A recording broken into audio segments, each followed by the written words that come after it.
Hi everyone, welcome to CMO Chats. My name is Jade Meara and I'm the APCJ Marketing Director at F5 Networks. Amazing. Great to have you here with us today, Jade. Would you be able to tell us a bit about yourself and your role at F5? Yes, my role is Director of Marketing, and I cover the APCJ region, which is a very fast-growing, dynamic region. And my role has a special focus on enablement education. I head up the Academies program across the APCJ region for F5. I also have a special focus on ANZ and India as my key regions of remit. So, yeah, it's a really exciting and fast-moving role, keeps me very busy. It does sound very exciting, but I'm also curious to know, Jade, how did you get into marketing? That's a great question. I think marketing was the intersection of three of my key interests when I was growing up. Storytelling, commerce, and art. So they were very disparate interests, but I really believe that marketing really taps into all three of these. Even more so these days, storytelling, as we see the rise of AI. AI can automate and add a lot of process efficiencies to the marketer's function. What it can't do is really delve into stories and become an authentic storyteller, and that's a skill I notice a lot of marketers are now talking about going back to and reharnessing. Another thing that the marketer's role is more focused on these days is data and insights, which AI can definitely help us, analyze, report on, and implement. But again, going back to the storytelling, data is a very good base for a good story, but you need those storytelling skills to amplify that. So, yeah, here I am, and I'm using all those skills, and I'm loving working in marketing. No, I really love what you said, right? Because you mentioned that storytelling, commerce, and art are your three passions. And it's really nice to hear that you were able to combine all of those in three. Plus, of course, with AI and technology complementing that mix. So I think that really just, compiles everything into the perfect, marketing career. And so going into your role at F5 now, I'm curious to understand what's your main marketing focus at the moment, and why do you think it's important to F5's growth and success? Yes, so my main focus at the moment is across three main priorities: AI, growth markets, and digital sovereignty. So as we know, AI is a huge focus area at the moment. You can't go anywhere without people talking about AI. But we're talking about how we support AI safely and at scale. So I was at a CXO event last week, and there was talk of this, velocity tax that you need to apply. You want to get first to market with AI, but you need to make sure you have the correct governance in place. Well, we're trying to educate the market on how we can help ensure, AI security and support performance and implementation. So that's one thing we're trying to educate the market on.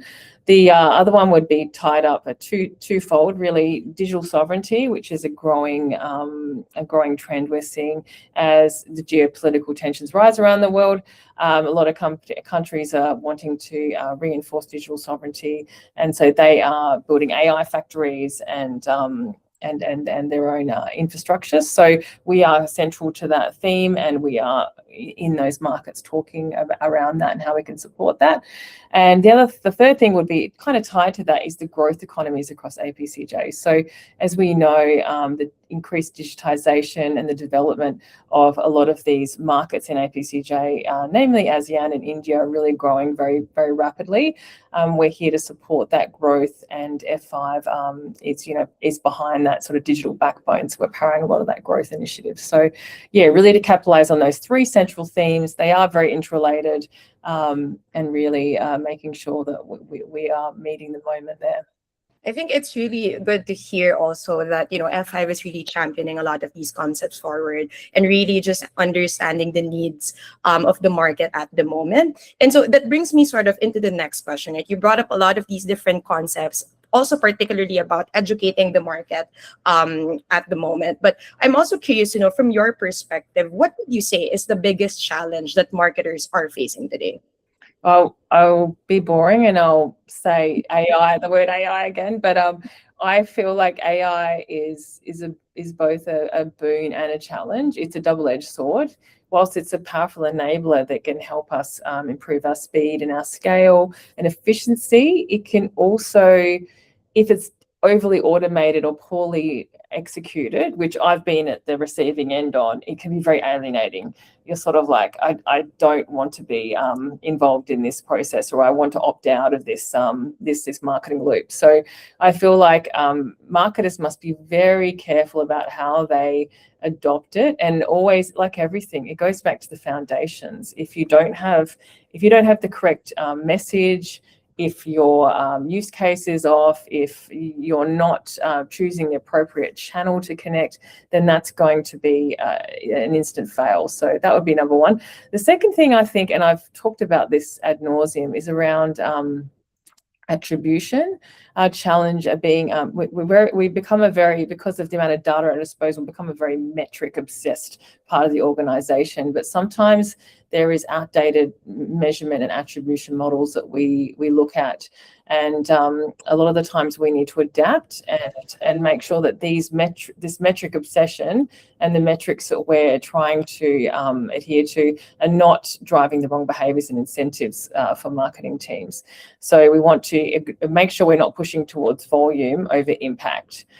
So that would be the two things I'd say is outdated attribution models, and the first one, AI, most importantly, and trying to balance those two and make sure they're in harmony with each other. It's interesting that you brought up AI as well as the attribution, because it also relates to my next question, which I think you already more or less answered earlier. But what do you believe is the biggest opportunity for, let's say, marketing leaders or CMOs today that might not have been available in the past? So yes, I think the biggest opportunity for marketing directors and CMOs is the impact you can have on the business. And I really believe that's due to the sheer amount of data we have at our disposal and how many insights we're now able to collect digitally. That really gives us a very credible seat at the board table. It ensures that we are armed with a lot of intel, a lot of knowledge that we can then go act on. We also now usually occupy a different part of the business, and my team now actually sits in the revenue marketing team at F5, and we effectively sit in the office of the Chief Revenue Officer. So effectively our role is to drive revenue, and being a revenue marketer is a very different mandate to classical marketing as we used to refer to it. So we are very much about being in alignment with sales, having impact, driving results, not just metrics. And I think that's where we can really make a difference as marketers today. And we have a lot of power to really drive business that we didn't have in the past. Absolutely agree, right? And I think with the current state of the world, with the amount of technology and the amount of information that we have right now, right? I think the needs of the customers have also evolved. And so we try to adapt towards that same goal. But I'm also curious to know, Jade, looking at the past year, or let's say this 2025, what was the most successful engagement piece, or let's say event, that you've hosted, and why do you think it was such a success? Yes, I think I can think of two examples. So first one is my role being involved in the Academy program. So our Academy program is 100% free, completely free of charge training that's offered across the region, and it's usually lab-based, instructor-led, across a lot of foundational topics that people will need for the AI era. So DevOps, SecOps, NetOps, Gen AI, specific technical training. And then what we've done since late 2024 is we've accredited over 1,500 individuals in these foundational techniques. And this year we're taking it to the next level, where we've already committed to one market, Japan, to accredit over 1,000 engineers in Japan and these foundational skills they'll need for AI. So it's really committed to that enabling force at large and making sure that our customers know how to use all different kinds of technology. The other one I'd say that I'm very proud of is our flagship user conference. And although the flagship happens at Vegas every year, it's actually happening this week right now. but it rolls out all across the world in the form of a roadshow, and we feature very heavily in different APCJ regions, and that is a really good place for customers to come and connect, learn about new technology trends. The Mumbai event last year had over 1,000 attendees, and this year it's looking to be even bigger and better, and I'm going to be there. So I think App World is definitely going from strength to strength, and I'm very proud to be associated with that brand. How exciting, and good luck with the event. I do think it also is very much in line with what you've mentioned about educating the community, and of course, building towards that same goal. And so we've talked about, the activities or the events or engagements that you've had in the last year. Now I wanted to talk about the next coming year. So I'm curious to know what's at the very top of your priority list for 2026. Yeah, I think this is and I'm not going to mention AI or training. I think what I will talk about is more the human element. Although we, as marketers, we get very stuck in the doing, I think we need to also look at the being. And so I really want to this year spend some time coaching and developing my team into a true team of revenue marketers. I think it's been a bit of a paradigm shift, us joining the revenue marketing organization and that being our core tenet of why we're here and why we operate. So I think that's more as coaching for performance, that change in thinking, as in everything we do aligns to sales velocity and driving revenue performance. So I'm really here for that, coaching, training, just really kind of helping the team go on the journey of how we become true revenue marketers. So we're not just executing market activity, we're really actively driving revenue and business outcomes for the business. Absolutely agree. And I think with the amount of technology that we have, I think it all goes down to the basics, right? Having that human element and building that connection and relationships, not just with, the customers, but of course with everyone within the ecosystem as well. And so now I also wanted to get your perspective, being a marketing leader for, a couple of years and for a few decades already. How would you describe the role of the CMO, or let's say for a marketing leader, in one word, and why? Yes. I think if I had to think of one word, I think the word vision comes to mind. And that mean that, literally and metaphorically. I think if, the CEO is the brains of the business and the heart of the business, then the CMO really has to be the eyes and the mouth. I mean, the CMO the marketing function is really supposed to be observing, analyzing, looking at every possible and interpreting every possible data point they can to make sure that they truly articulate the customer vision in the customer's words. So it's really about doing a lot of thinking, a lot of looking, and then finally speaking, and articulating that vision. So I think that's the one word I'd say is the CMO meditation word. And I think that very much encapsulates, what the role of a marketing leader looks like. I think especially in this day and age. And so I also wanted to ask you, Jade, if you had, I guess, a career advice for anyone who would like to start a career in marketing, what would it be? Yes, I do think about this a lot, because I think, there's the workforce has changed a lot in the last 20 years. And I think especially COVID really rapidly changed it. But I look back on my career and I think of the things that really helped me succeed. And I think the two things I'd say is to be curious and to be humble.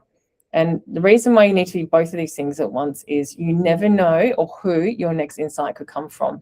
A lot of these brilliant flashes of insight you get in the most unlikely places and through, unlikely people. So I think you're always being curious, always being humble really has helped.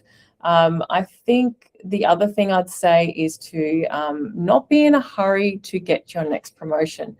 I know this sounds counterintuitive. We're all focused on climbing the ladder, but my true belief is if you are really curious and you really want to learn about the business and you always are continuously learning, that is way more important than a title. You are proving that you are, very much adept in your subject matter. You are growing as an individual, as a person, and as a marketer. And from there, you will always find opportunities. So I would say be less obsessed about the title, be more obsessed about, am I learning? Am I growing? That would have to be the most important tenet. And then finally, I'll just add on one more thing, is to, I think if you are rising in your career, you should always be giving back and to lift as you rise. I think there's a, it's quite a lonely place if it's all about a solo career. But if you have other people you brought along with you on the journey and you've seen them grow, there's just an amazing sense of satisfaction and happiness you get from looking back at your career. So that will be the final thing, is to lift as you rise. That's beautiful. And I think it also goes back to what you said. Be curious, be humble. Do not be in a hurry to get your next promotion. I think that really inspires, or hopefully will inspire a lot of, these young people to get into marketing in the next coming years to come. And so we're on to our last question. And this is also a question to you. If you could ask, marketing leaders such as yourself, one question, what would it be? It would be, and this is from my newly acquired revenue marketing hat, that would be, how are you ensuring that your efforts are driving real business momentum and not just activity for activity's sake, or just driving short-term metrics?